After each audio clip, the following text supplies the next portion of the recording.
Hello, my name's Tony Keller. And my name is Tom French, and this is the T&T Health and Performance Podcast. And today, we're going to be talking to Andy Quinn, Ireland's youngest ever American football player, playing at a senior international level.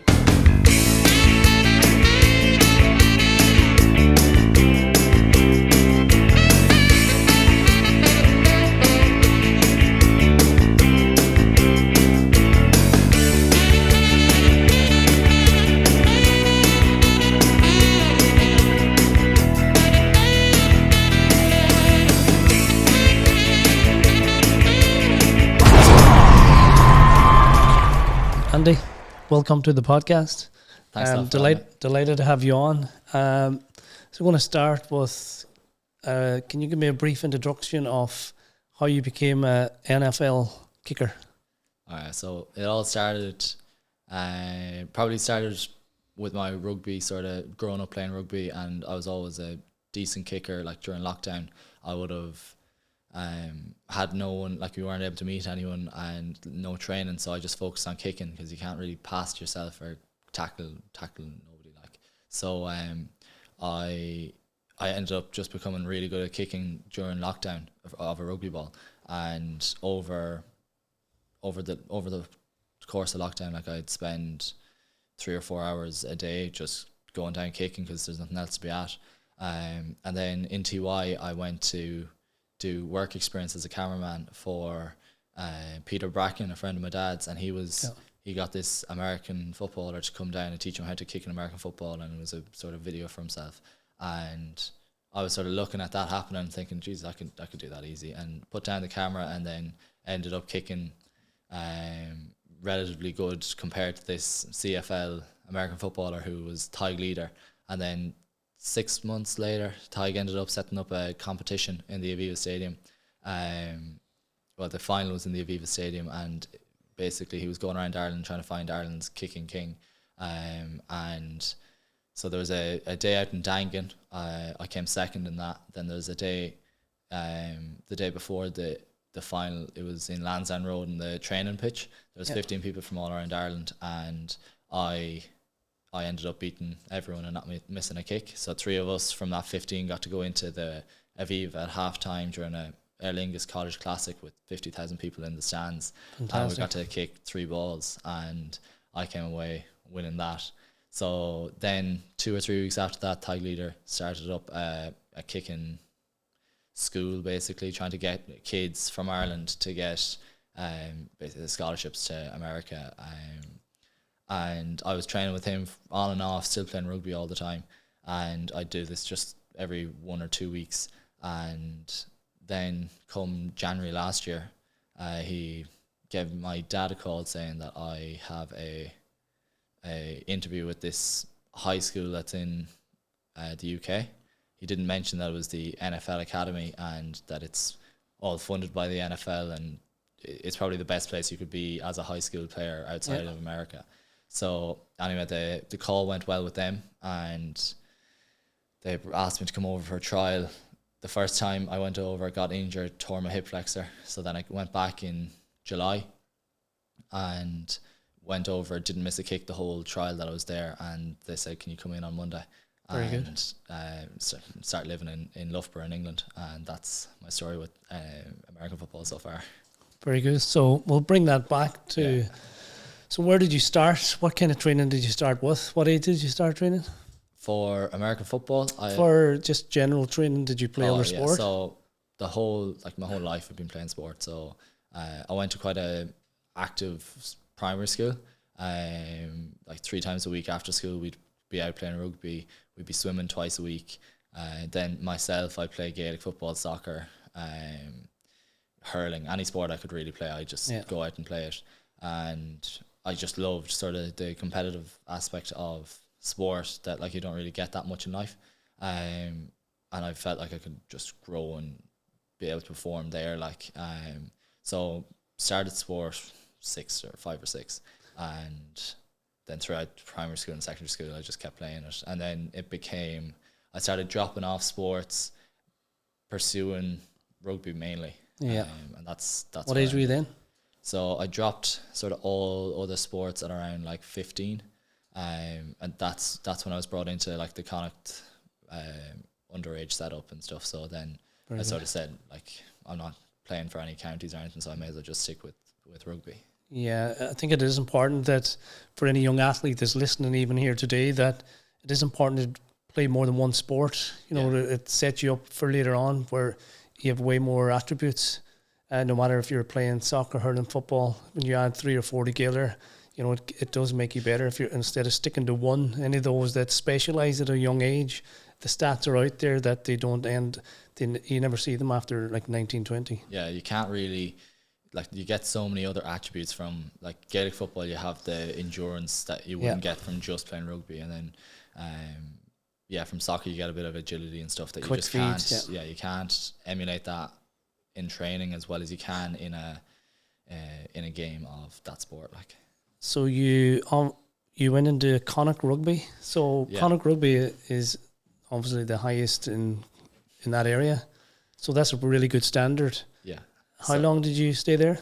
So, like, my secondary school was a rugby school. I went to school in Blackrock College. So they're like, you're playing rugby 5 times a week and in the gym 3 times a week. So it was sort of made for me that I was going to be good at rugby at a high standard. So then from under 14s up to under 18s, I was in with Connacht and got to play some class games, and the training there was really good, but at the end of the day just ended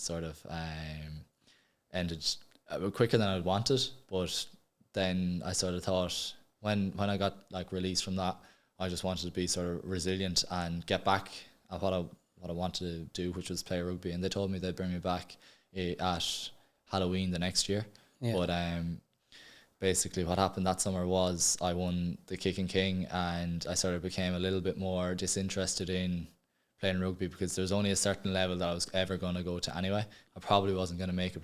I wasn't going to make it professional, and the opportunities that I could have got from American football far exceeded anything that I could have looked for from rugby.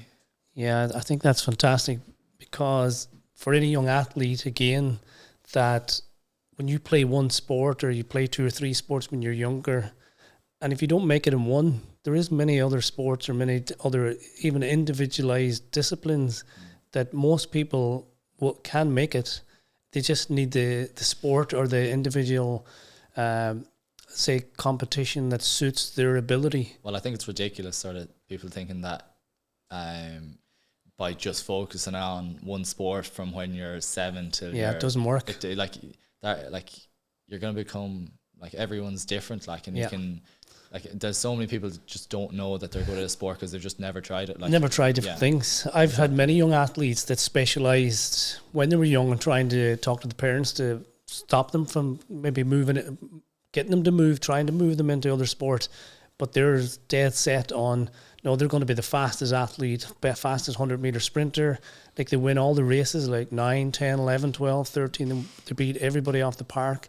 But once they develop that a little bit more, because obviously the growth spurt hits 13, 14, 15, and then the lads around them are getting stronger, bigger, faster. But one thing I found with rugby was after training for 3 or 4 years, 5 times a week, you do just get burnt out too. Like, you just get it's a lot of training, and a lot of the same stuff. An awful lot of lads just sort of lose the love that they would have had when they were 14 or 15. Like, it's you do lose the love for the game when you're training so much, and it becomes you lose the sort of the hobby element of it, and it's more of a, it's not as fun anymore. It's all about hard training. Yeah, exactly. Now we'll come back to the NFL kicker. Yeah. For anybody, even myself, I don't follow NFL. I know, understand it. I know, I watch some games, but what exactly is an NFL kicker? So you have how many players in an NFL team? So on an NFL roster, you can have up to 45 players on the sideline. 45 players in the one game? Possibly on the one game. So there's no real substitutions. So the coach just decides who goes onto the pitch at what time. You just step off and on? Yeah, off and on. And the referees just have to make sure there's 11 people on each side of the ball. And so a kicker is like individual contractor. Like they're only there to kick the ball over the bar. So you're not making tackles or no tackle, nothing. Even in training, like you're doing very minimal stuff, but you have to, they expect you to make absolutely every kick that it's they precision. Yeah, and they won't put you out onto the field if they don't feel like you can make it either. So they'll be quite reserved. Even if you can make 60-yard kicks in training, they'll if there's wind against you or if it's raining, they won't go back further than 40 yards just because you've scoring zones then depending on the weather. But you're used so I played a game in Tottenham Hotspur Stadium and I was only used for the PATs, which is the point after touchdowns. So it's like a conversion in rugby. It's from 15 yards out, basic kick, made every single one of them. But because it was such a high pressure game, they want to they see it as a bad thing if they're using their kicker too much because they're not relying on their own sort of philosophies and theories of how to play the game. So the coaches would rather just throw the ball rather than kick it. But also the better the team plays, the less the kicker is going to come onto the field. So they're looking for touchdowns, or touchdowns is what they're looking for, because a touchdown's worth 6 points, whereas a field goal is worth only 3. So yeah. So the different positions of say the yards from goal, can that vary depending on how can you come onto the pitch just for a kick? So what determines what brings you onto the pitch? So it's not like rugby where it's a penalty or it's nothing like that. So you get 4 downs, and downs means like attempts. The ball is snapped back to the quarterback and he throws it. So you get 4 of them, and if you don't make 10 yards within them 4 snaps, you lose possession of the ball. So usually what they'll do on the 4th down is either they'll punt it or kick it. So punting it will mean that you get the ball as far down the field as possible, knowing that you're going to lose the ball. But like rugby where you push up for territory, exactly. And then for a field goal, you do it in open play as well, but it's usually on the 4th down as well. It's sort of when you're in a position when it's too close to punt it and you're not going to make that much territory, so you may as well just take the 3 points that you can get. And are these kicks under pressure? Yeah, massive. So my first game, because I have seen some where obviously they're trying to crowd the middle area, and the ball touched down and you've got to come strike through. Yeah, so basically, my first ever game of American football was for the Irish senior national team. Very good. And the ball, I was never used to the rush that I was going to get from the opposition, and they just came straight through, charge and block the ball down. And it was a bit of the fact I was too slow, but also you need to always work on your elevation. So when I'm training, I actually train with so you're kicking the ball really high as possible, and then so in training I'm there with a soccer goalpost 5 yards in front of me, and I have to get it over the crossbar and then over the NFL posts as well. So the pressure that you get is immense from the opposition because it's 3 points against them. And are the goals the same, like the GA goals, rugby goals?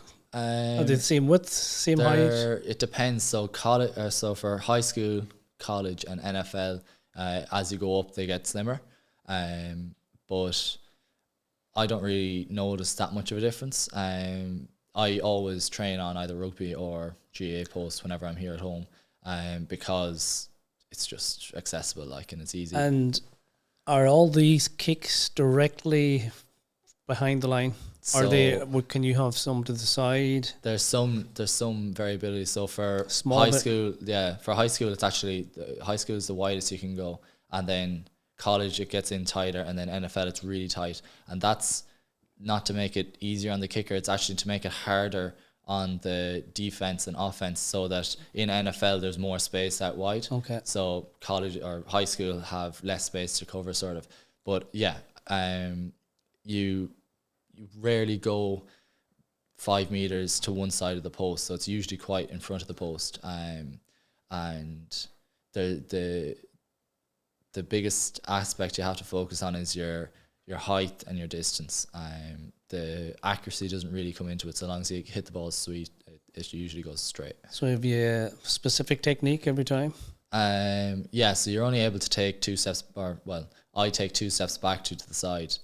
People change, but you have 1.3 seconds to get from snap to kick. Okay. So it's pretty fast. That's sort of the number that they say you can't get blocked down, so long as your blockers So you've got to be do really their job.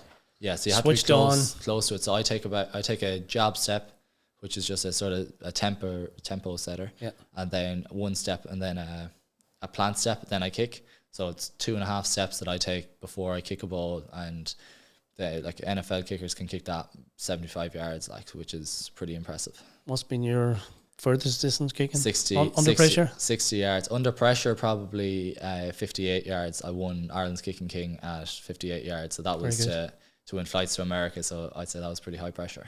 And this Ireland's Kicking King, is this something new that's been out? How long has this been? It's been out for 2 years. And Tig Leader from Leader Kicking set it up and got unbelievable prizes. And as it turns out, I won both the 2 Kicking Kings. So yeah, he's the first time I got to go to see Northwestern University in Chicago. Me and my dad got our flights paid for our hotel, and we got to see a game as well.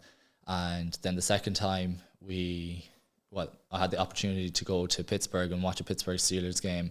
And I think hotels were paid for as well, but I didn't get to go because I was playing in Tottenham Hotspur Stadium the same day, and nice. I'd rather play in that brand new stadium. Yeah, it's a fantastic place. I haven't been in it, but I see it obviously TV. It's unbelievable. And then we are actually we're in different changing rooms to where the footballers are in. Okay, we're in the NFL changing room, and it's that's set up as well for NFL. It's set up for NFL. They take away the soccer pitch, and then the NFL pitch is sort of down in the ground a little bit, so it's really like Coliseum sort of esque. Yeah, the stadium feels so like high above you, but the change rooms were all kitted out with NFL logos everywhere. Like the academy have NFL logos on our kit and stuff, but this felt like this was on the Wednesday in between the London games, so there's NFL games played in London. And this was like midweek, and the whole stadium was set up for an NFL game, so it felt as professional as possible. Like, how many people were at it? I think it was 2,500 people, but like that, we thought it was mainly going to be family and friends, and the team we were playing against, their family and friends. But then people started to turn, like people from London, because they had a chance to go into Tottenham Stadium for, I think it was £10 or £15. They went in and had a look, and it was a pretty good atmosphere in the end. Yeah. I think, as you say, atmosphere. That's one thing about the NFL. It is about atmosphere and what to say, glamour, noise, music, celebration, fun. Yeah, they really know how to put up a show. Yeah, exactly. Like the Saturday after that game in Tottenham, they brought us back down and paid for tickets to go and see an actual NFL game. It was the first time I've been there. But they've so much going on. It's actually entertainment. The entertainment, like the football is the sort of, it's just a side aspect. Like there's the Super Bowl there. Yeah. That how many hours? Like goes on for hours and hours, 4 or 5 hours. Yeah. But they like when you're actually at the game, once play dies, there's music going on in the stadium. Cheerleaders are out. Yeah. The food aspect as well, like in the stands and stuff. It's the football side of it is definitely sort of put to the side compared to if you went to like a GA game or a rugby game. You're only there to see the rugby, whereas it's more of an experience that you get at the NFL. And also to get the tickets, the NFL got us, the academy, to work outside the stadium beforehand, and it was just sort of telling them where to go and telling fans where to go, where's the store shop. And the biggest thing they were saying is it's about the match experience and making sure that you're like, this is what they're telling people who are working for them, making sure that you're like upbeat and making sure they're who you're supporting today, and asking them questions and getting involved and taking photos for them if they want. That's great as well for like yourself, you're very young, to be able to socialise with people coming in and out of the door, because one of the biggest aspects for me of an athlete is personality. So when, it'll take you sometimes further than somebody who's got a bad personality. Yeah, 100%. So especially if you're America, talking to people and having an interest, and it can open a lot of doors for you without doing anything. So it's something to take in. Even you're as I say, you're still young. But as you keep going, you know, talk to people all the time. Yeah. Especially in America, like they do look at your sort of past achievements, especially for going into college. Like they look at your past achievements, what you've done, and where you're sort of planning to go, and what type of person you are. Yeah. And that's a massive like indicator whether you're going to get a scholarship or not. And at the end of the day, that's what everyone in the academy wants to get. More podcasts will keep it going for you. Exactly. So, how long does a NFL game last? Like, it's 60 minutes, but the game can last up to 60 minutes time played. time-wise, but like, So many you can break. break as many times as you want. Like, How long's a break for? The Is there a time cap on the break they can take not in between? Not really. Like there's timeouts, but then when you're setting up new play, just the whole thing is so slow. Like, so for example, we played against IMG and the game started at, I think it was 5:30 kickoff, and I wasn't back in the change room till about 10 o'clock. Yeah. And then, but like it's a different atmosphere. Like you go into the changing room, and I remember one game we were being handed out chicken curries at halftime. Like, That's what I was going to ask. How like, do you fuel yourself in between? so there's like bars and Drinks. sponsored by Gatorade. Like, so we have them sort of drinks on the sideline. But as a kicker, you don't really need that. Like, I don't need a lot. Yeah, I don't know what it's like to be playing for 4 hours. Yeah. I'm just sort of mentally focusing on doing my job every single time I come onto the pitch. But and even that in itself is quite draining. Like, How do you get yourself ready for that? a lot of sort of mindfulness, note taking, a lot of note taking. That's mainly what I'm at. I'm sitting on the sideline taking notes, thinking about what my process will be like, and then I also have a net on the side of the pitch, which Yeah, you need to be kicking. I can kick into, but I don't want to overdo it as well. So it's just finding a happy medium, and That'll come with the experience, time. yeah, exactly. But like the rest of the team is sort of all on the sideline, and I'm back on the benches, sort of just like they're all getting hyped up because you have to sort of be like riled up to be able to hit someone or take a tackle. Yeah. As a kicker, you just have to be as mellow as possible. How many kickers in the team? Just me, Just one. just one. So all the pressure's on you. Yeah. So I'm the only. So yeah, I do kicking and punting. So America sees that as two different positions, and I'm the only one in the academy. What's the difference between kicking and punting? So punting is when you have the ball in your hands and you try and kick it down the field for as much territory as possible, and that's about distance, but it's also about hang time, so that you can allow the players to get up and under tackle. Yeah, because when they look at stats, it's how far your net gain is. So if you kick it really, really far, but they're able to run back and get 10 meters in front of you, they can kick it back up again. Yeah, you've only got a 10-meter kick on statistically wise. So it's really, really important to get hang time so that you get them sort of trapped around a 45 to 50 meter or 50 yard range. That's sort of that's seen as NFL standard, like, and every coach is going to be happy with that. And then 5.5 seconds of hang time is what they're looking for as well. Very good. And how did you get from, I know you mentioned it earlier, you moved from, you're in Loughborough. Yeah. You didn't mention Loughborough, but I know you're in Loughborough, Loughborough. yeah. I'd been there before at scouting soccer players with one of the managers I was under. It's a fantastic facility. It's probably one of the best in England. All the I looked it up when I went English there. GB players train there, don't they? Yeah. So or athletes. Like, I went there and just wondering, like, where is the best universities in the world for sport? Looked it up, looked up that question, and the first one that came up was Loughborough. Then I think it was. So did Michigan. you apply to get in there, or no? My coach got a phone call looking for a kicker, and he eventually came to me asking me if I'd like to give it a shot. And like, it was pretty. It did take a lot of decision making, because not just because I was moving to England, but also I'm in the middle of doing my leaving cert. Oh, very good. So the plan was to go over there for 2 years and do A levels, but because I did a junior cert during COVID, I couldn't do that. A levels is the equivalent to leaving cert here. Leaving cert, yeah, but I couldn't do that. So now I'm just focusing on my leaving cert exams in June. So you're doing them at the moment? At the moment, I'm studying for my leaving cert, yeah. And so, training wise, what's your typical day, week? Yeah, so day to day, like Monday to Friday, it's you wake up at around 6, then go over to the gym at 6:30. The gym in Loughborough is ridiculous. Like, it's definitely the best gym I've ever. It's a place I'd love to visit. Yeah, like as you said earlier on, Team GB's train there for their Olympians. Obviously, like Anthony Joshua's been in there. England's cricket team. Yeah. The list is endless, really.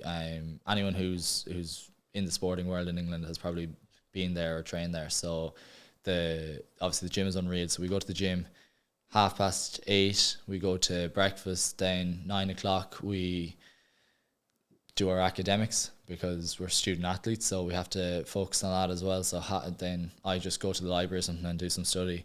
Then 12 o'clock lunch. Then 1 o'clock it's like a meeting, but as a kicker you don't really have to go to them meetings, so you're probably out in the pitch early doing a bit of kicking with your long snapper, just getting that sort of relationship going. And then during the training it's probably 3 o'clock. During training I'm doing very, very little, so I'm only on the pitch whenever the whole team is doing kicking, so that's why I use the meeting time to do my own kicking on my own. And then during training I'm sort of on the sideline, just making sure I'm ready for when I do come onto the field to take my kicks, because if I come on and miss 2 out of 3 kicks, or if I miss any kicks, there's question marks put around you, like, and there is a lot of pressure not only in games but in training to perform, because we're on like partial scholarships, like, and they're paying for a lot of our stuff. So you need to if they're putting that investment in, you need to perform. Yeah, put the work in. So what kind of resistance training type? Do you do much resistance training when you're in the gym? Is it just strength based, power based? So they split us into bigs and skills. So bigs is the lads that just need to hold up the offensive line, defensive line, and linemen. They just need to hold up the play, really. So they need massive upper body strength, and they're obviously lifting heavier weights as well. Then the skills are more just getting power, really. A lot of plyometrics. Then obviously the basics, like front squats and barbell bench press. And then we go through a 6-week block during the year where we just focus on the combine stuff. So that's your 40 meters dash, your how many times you can bench press 100 kilos, agility drills and stuff. So the training does change. Jump. Yeah, exactly. So the training does change, but it's majority, like our S&C staff that we've got from Loughborough are just unbelievable, and they know. Like, even when I'm here in Ireland, I'm getting on the app that we use, I'm getting my sessions done out. And do you log all your app stuff? Yeah. Do you log sleep, recovery? I wear a whoop, and that's transferred into that. And they look at that, well, and they have a look at that as well. And most of the lads would have either a whoop or an Apple Watch or something that they can track everything. And they download it directly. Yeah, the physios especially are very good on. I've never really seen it before, but they hold you back until they know that you're definitely ready to, because they don't want to. They don't want to have that.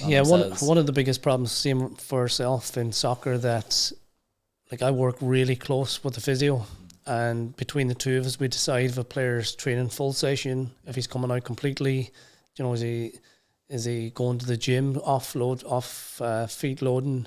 So it is important to monitor that, because it's easy to keep training, and if you're not being monitored, there is obviously a high risk for the injury. Majority of physios I've seen through rugby, their biggest thing they want to do is get you back onto the field as fast as possible.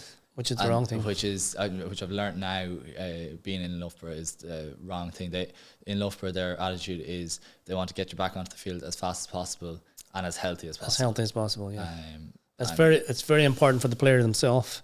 Like, we're working with a player at the minute. He's played, example, 3 90 minutes, and he hadn't got 1 90 minutes in 3 years.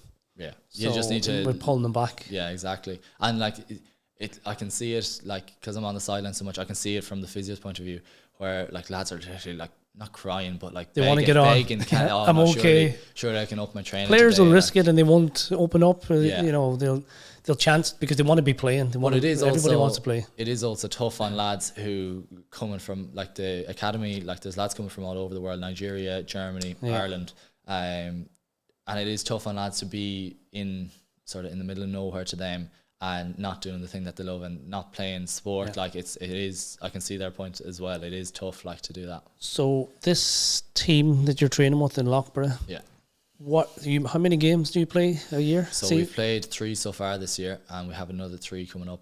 Are all these teams that you play based in England?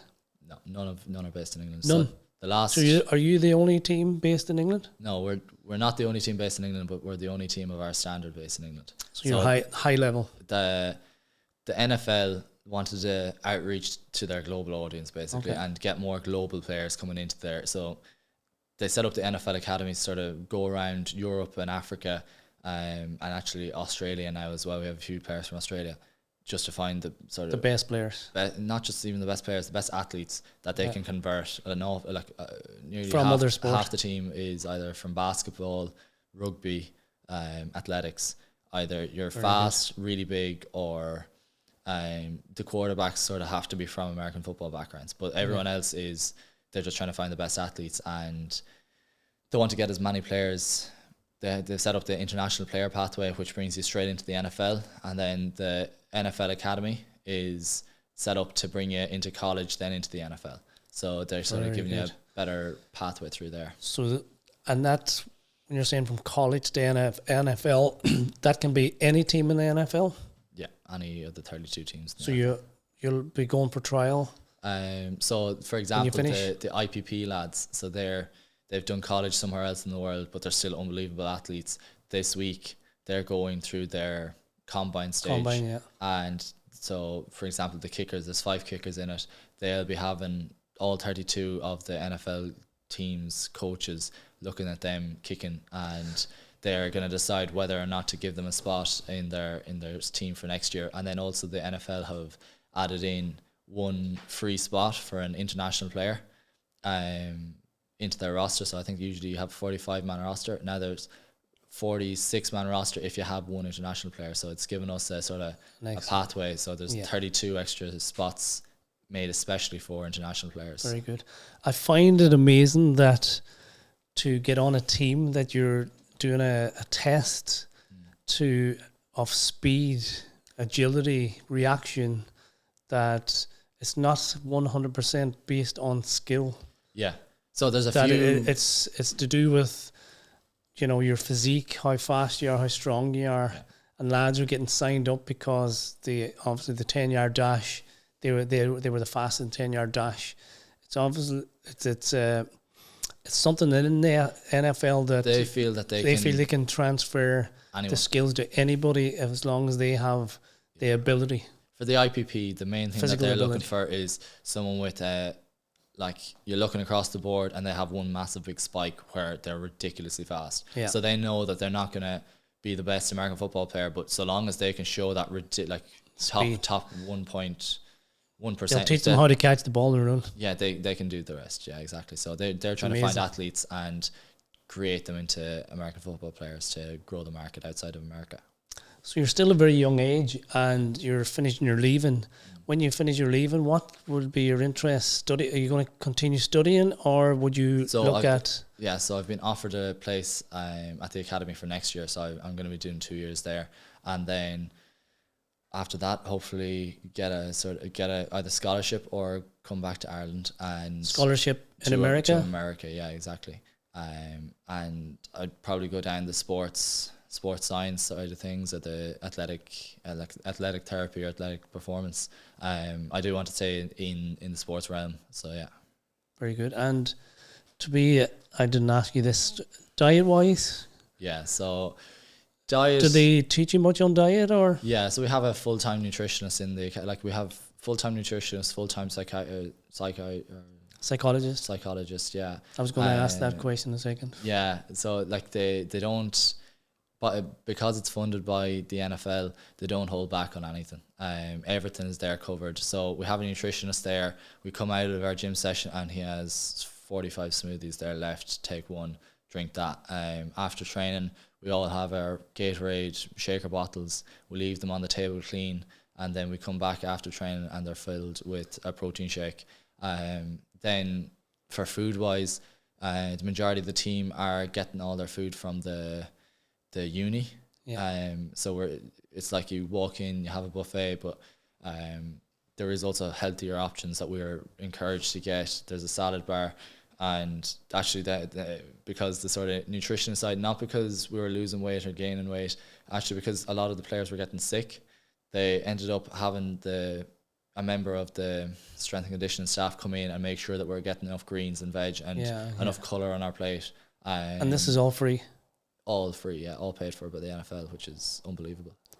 I hope you know how lucky you are, because this doesn't even happen in the League of Ireland at the highest level. Partly it does, but not to the level, not to the level that you're talking about. But like at high school, it's like, even in America, you wouldn't find this. Like, we're all high school students, and we most of us haven't watched a game of American football 2 years before this. Like, and now we're all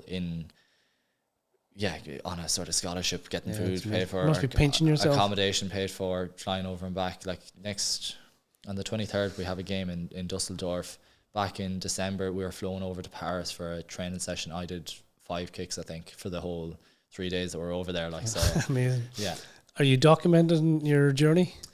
Not really. The NFL have NFL Academy have an unbelievable Instagram and TikTok page, and the media guys are in all the time, and that's sort of the best way that we're finding to like repost their stuff and then put it onto your own social media. But yeah, I do look back through like all the sort of memories that I have from the NFL Academy through their I suppose Instagram. Even the last 2 years from where you were to where you are now. It's incredible, like, just to think like everything that's sort of amounted up to where I'm at now is I'm really lucky that especially Ty Leader had a videographer for all the sort of Ireland Kicking King, and like even when I went over on trial, he brought Lee Murray with him to video the experience, which was class. Maybe should have asked as the start, but it's Craig's RFC, yeah. RFC is the team you play with? I used to play there up until... That's in Roscommon?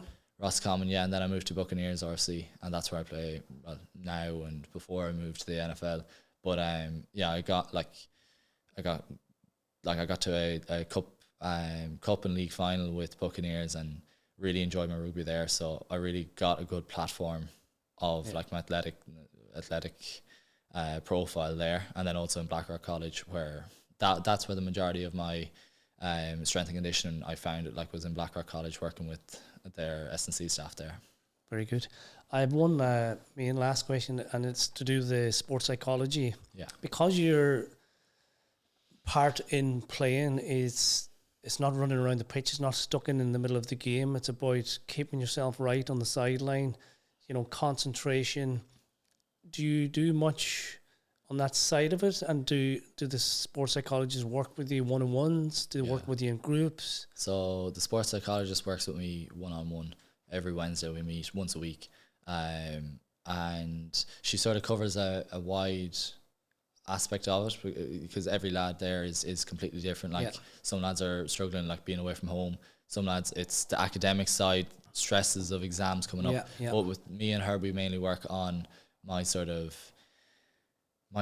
before I take a kick, and also my mindset after I take a kick, because it's sort of expected that I do make my kick, and before the kick I'm focused on making sure that my follow through and all my technique is correct, and once I kick the ball, it's out of my control, and I sort of have to leave it at that. So that's a little cue she's giving you while you're playing. Yeah, exactly. And then after the kick, because I'm sort of meant to make absolutely every kick, and there's not like that reward feeling, she just sort of makes you think about how good your kick was and put it into perspective that, like, not everyone can do that, and that you're sort of in a good place, like. And have you missed a kick? Not with the NFL Academy yet. No.